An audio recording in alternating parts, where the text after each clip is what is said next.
If you are interested in trying to work out the puzzle that is challenging behavior in order to help support people and children better, this is the book for you.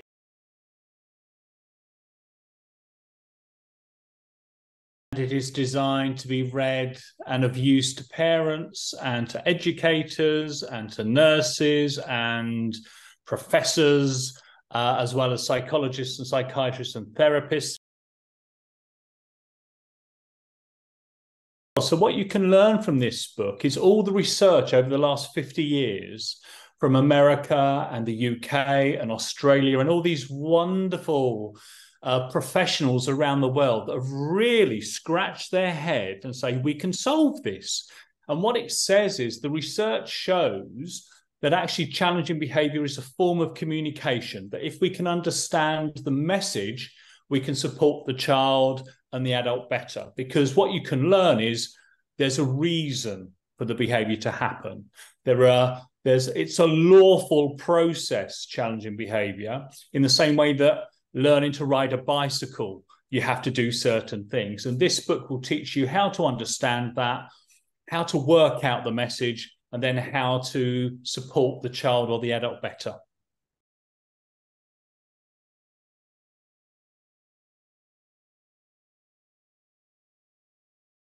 I've always enjoyed writing. So one of my teachers at school, which was many years ago when I had hair, and was younger and didn't have a beard, she said to me, Tony, you'll never be happy until you're writing, because you're a writer. And I thought, oh, well, okay, and I always wrote a little bit. But then I got into working in the field of disability because of my family experiences. And then it became a job. And I've carried on working with individuals and writing at the same time. And this book is one of the outcomes of that.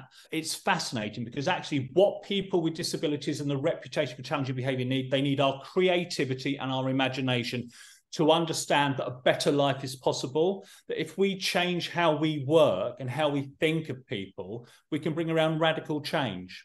So in the UK, there's a phrase we use about cutting someone a break. Rather than believing everything negative about them, let's imagine a positive outcome for them and what they need to support. So from that point of view, I think the writing, which is an imaginative process, I think it's helped me as a clinician, as working in services, to think creatively out of problems. And the other thing about being a writer is that occasionally you hear people say, suddenly the character takes over and it's not the author who's in control. And I used to disbelieve this, but being a writer, I realized that's actually true. The analogy is when we work with families, when we support people, we have to give up control.